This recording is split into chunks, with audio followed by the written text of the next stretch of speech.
Thank you very much for tuning into That Will Never Work podcast.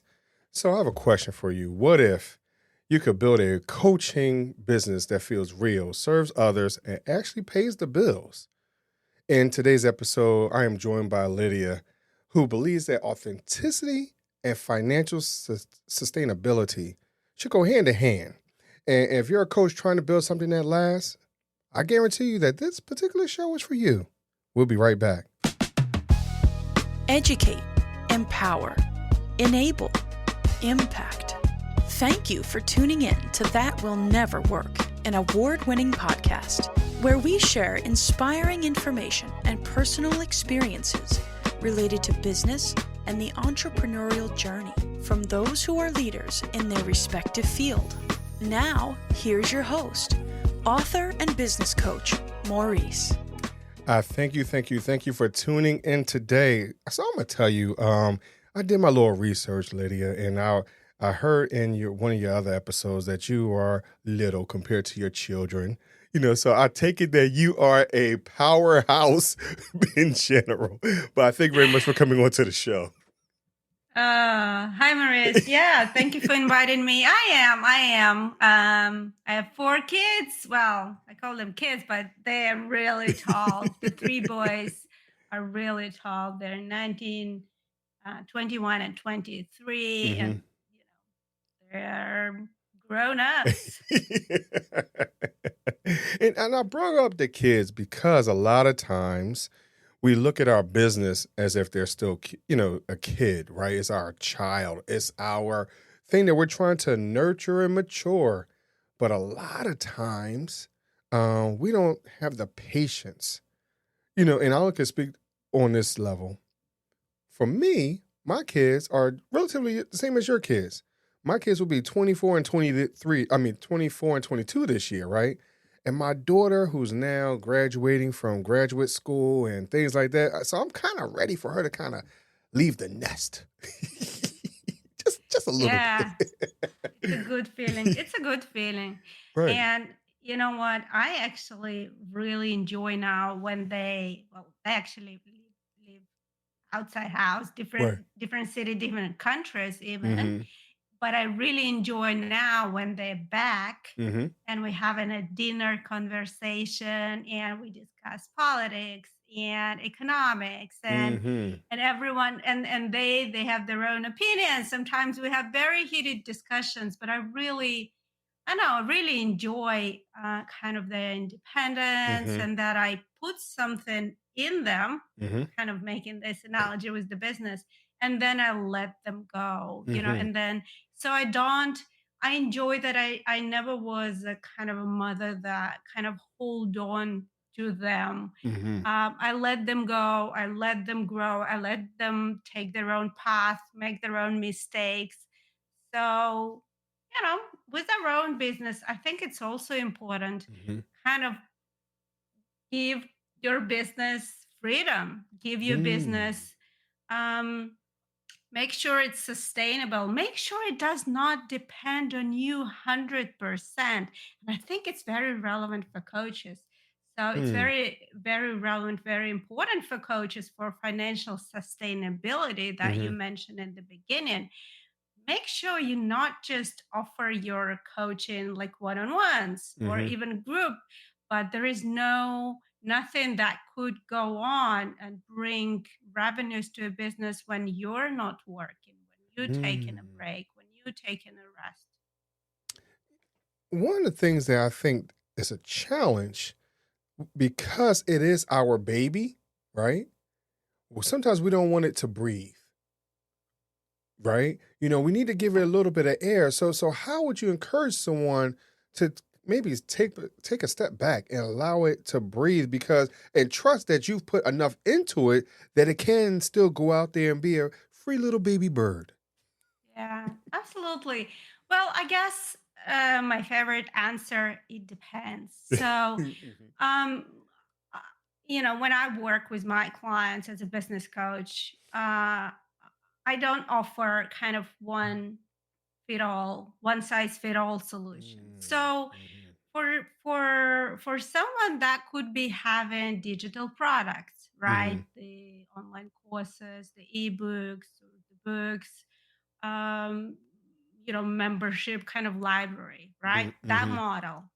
Mhm. For others, that could be building a team, right? So Mhm. kind of training, hiring and training other coaches that could, you know, take your role, take your space, and you know, and complement you. That could be even not just coaches, but other specialists. Mhm. For example, that could be kind of the agency kind of model, right? Right. Especially like in the business coaching space, or teaming up with someone. So I think there are various ways how to do it, but I think Mm. opening, looking outside the box in terms of the business model and building the business model that works for you. And like you said, allows you that freedom and Mhm. that flexibility. Because if you ask, like, Maurice, when you ask entrepreneur coaches, entrepreneur, like, why did you leave corporate Mhm. job to become, they say, oh, I was looking for freedom, I was looking for flexibility. And then they end up working, they end up being a Mhm. slave or being Mhm. attached to their baby, being Mhm. attached. um so I think that's important, kind of, maybe not in the beginning, but early on, right? Mhm. Before you get into the burnout, before you get into kind of suffocation mode, where you, and Mhm. I'm sure you've seen as well, Oh coaches yes. give up. Coaches say, I'd rather go to my corporate job because I need some Mhm. rest. I need some, I'm just burned out. I'm just Mhm. totally exhausted from this nonstop treadmill. So I think before you get to that stage, it's Mhm. very important to think about what is the business model that will offer me Mhm. a longer term success, and that breathing room, and that flexibility, and the financial stability. There are a lot of factors. Not Right. easy, Right. not easy, but possible. Definitely possible. And I think one of the challenges is that, for some other coaches that I've heard, some workshops and classes, it's almost like a one idea fits all. And I think I'm listening to what you're saying, that there is some diversity in how we should move forward. So how do I stay my authentic self and stay true to my mission and my vision if everyone is teaching me to be just like someone else, especially when we look at social media as well? Oh, yeah. I have a bit of a grind with those teachers who give you that this is the way to do it. I just don't subscribe to that idea. Mm. Again, I think this is a beauty of one-on-one coaching. One-on-one, I actually call what I do. I call it coach salting, because a Mm. lot of what I do is a mixture of coaching, kind of helping get things out of the client, the Mhm. authenticity part. Mhm. And then consulting is building together in a partnership that business model that fits. I think you have to start, and I really love Cal Newport's idea, Mhm. lifestyle centered planning. So Hmm. that's where I would start. The authenticity comes from that. So, what kind of lifestyle you want in 5 years' time, in 10 years' time? Like, do you see yourself kind of communicating a lot? Are you an Mhm. extrovert?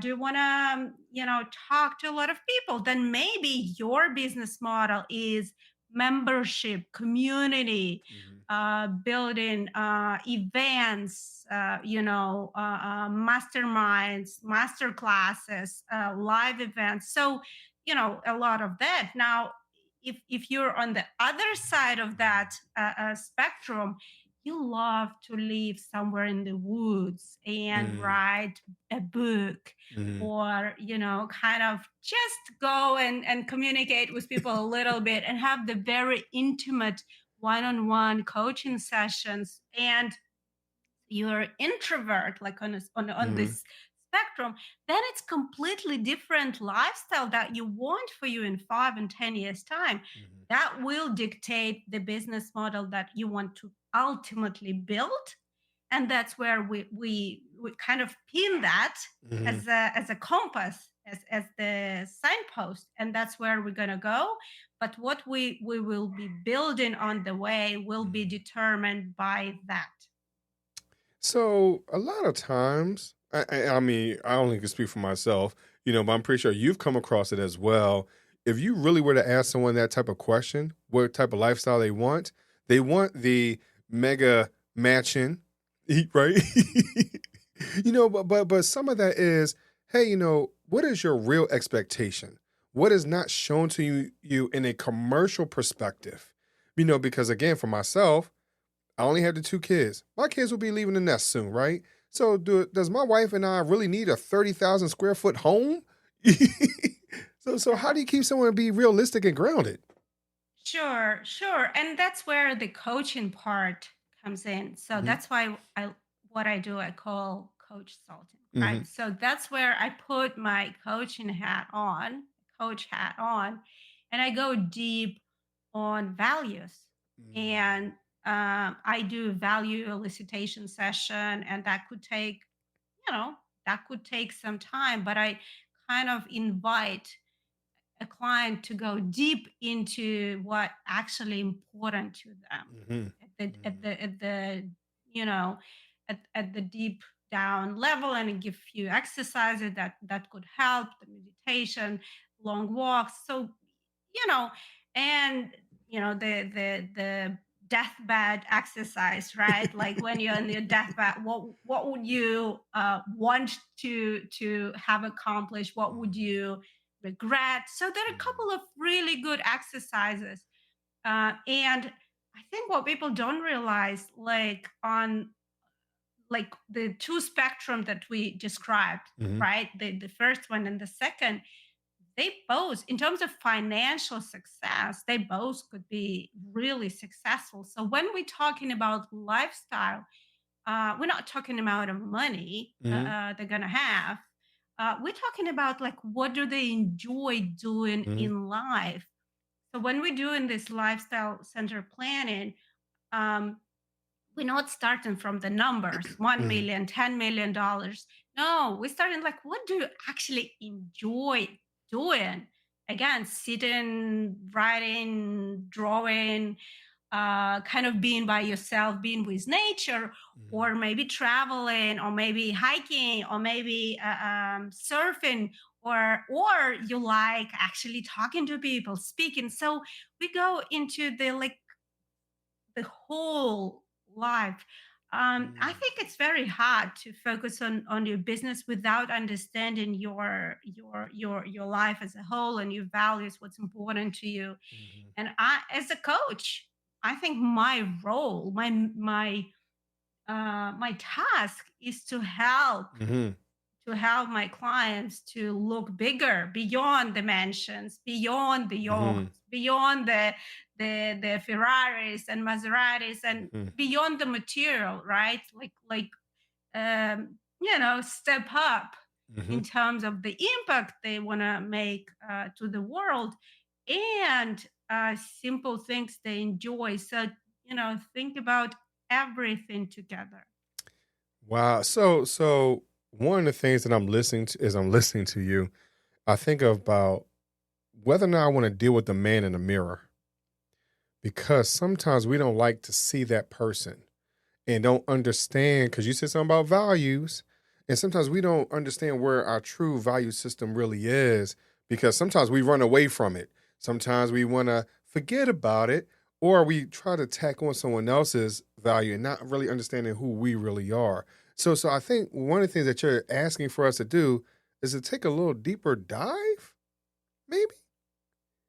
100%. 100%.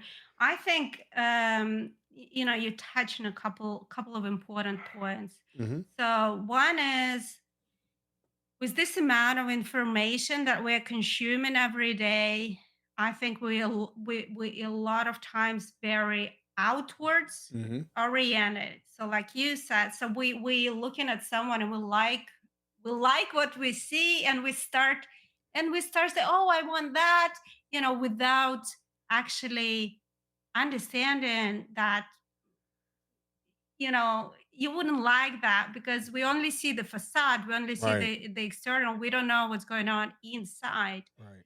So I think, again, one of the things that I'm asking is to focus inward a little bit Mm-hmm. more for that part of the exercise, right? Mm-hmm. And redefining what success actually means. I think we Mm-hmm. don't spend enough time talking about what success means. We see these video clips nicely Right. done with people in the nice places with the nice things, with expensive things, and we Right. think, oh, this is how success look like. But I don't think so.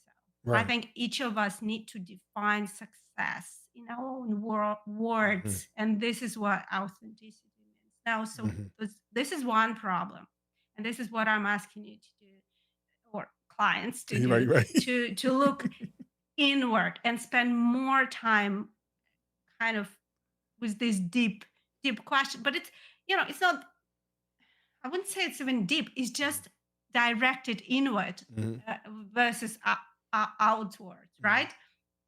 So this is one.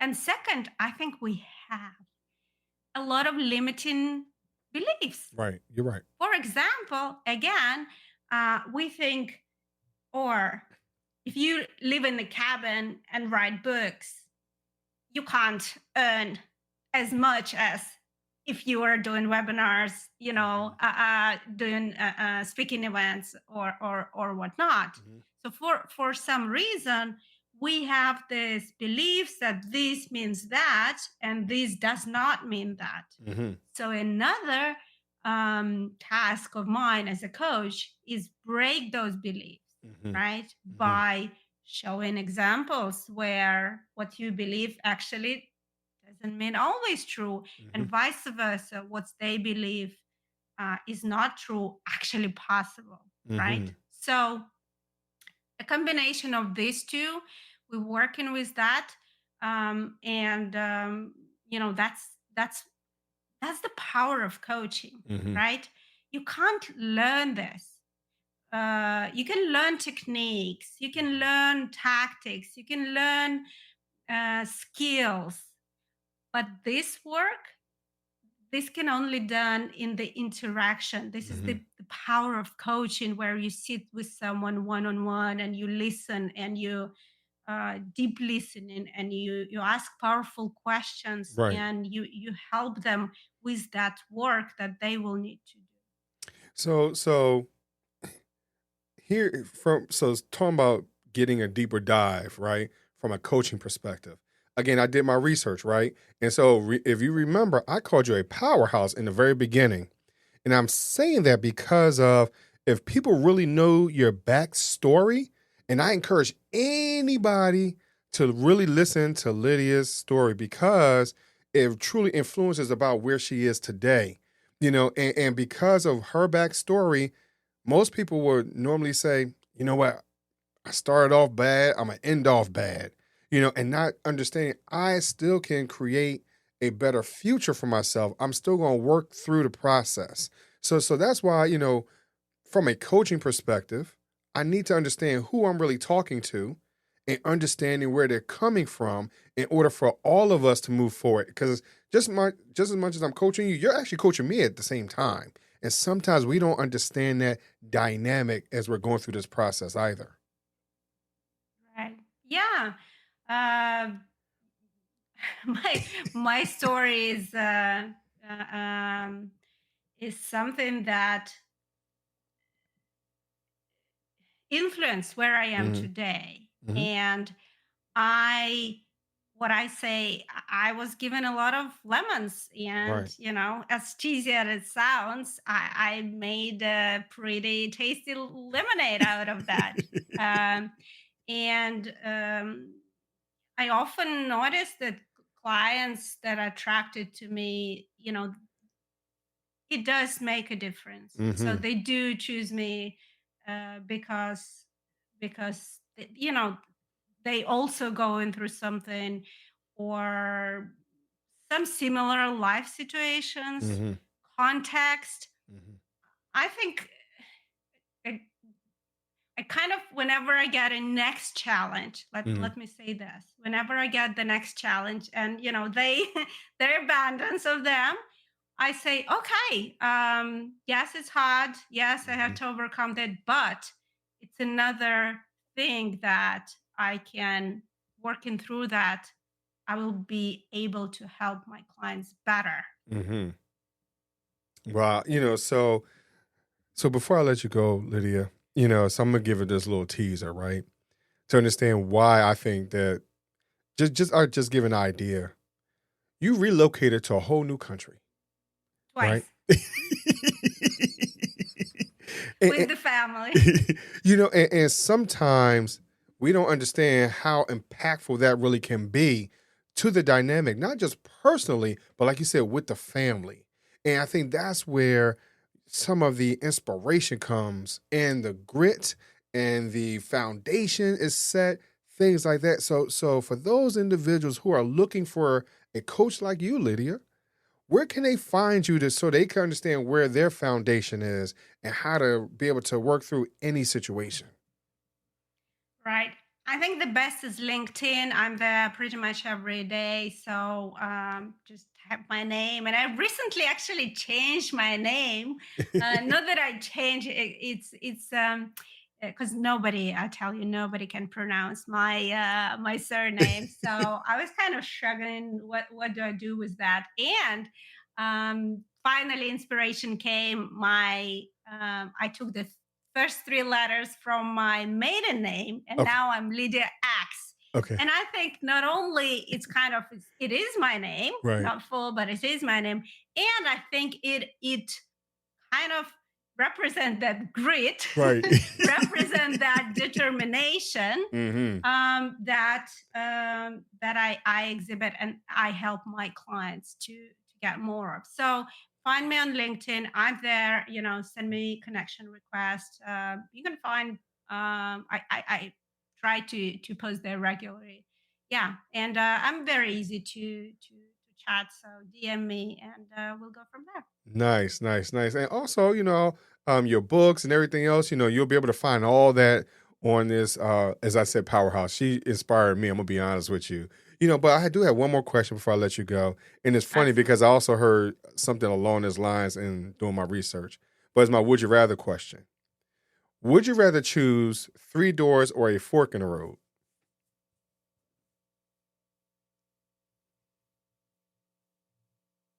Now, let's preface it by this as well. Use your imagination, okay? There's no parameters and there's no right or wrong. So Okay. however you answer, you answer. Okay. Sure. Um, Early on, I was pushed to make decisions quickly. Hmm. So actually, at this stage of my life, I would choose three doors, Okay. and then I would explore all of them. Okay. Okay. I said there's no parameters, right? No one said you can't open up all three doors. There you go. Listen, no one said that the doors weren't already open. There you go. But I did. You see, one of my values. I do know my values, Mhm. obviously, because I think they direct a lot of decisions that I make, and they make the decision making process easier. Mhm. One of my top three values is daring. So sometimes when there are no challenges, I find them. So I Nice. did assume the doors are closed. And I said, well, I'm still going to open all three and see what's there. Nice. That's funny. Nice. So, but I thank you very much for coming on the show today. That's how our values, just a quick side note, that's how Yeah, our values drive everything we do in life. most And definitely. knowing your values, understanding them, it just makes you understand yourself better. But a lot of people, because you said one of the things that was daring, a lot of us don't want to take that risk. We play a lot of things safe. So unfortunately, we don't see our business thrive because a lot of us is going to be thinking outside the box, taking on new technologies, whatever it is, so we can't always play it safe. And not even just from an entrepreneur perspective, even just moving within the corporate sector, period. A lot of times you got to take a risk on yourself. And a lot of times we don't like to do that.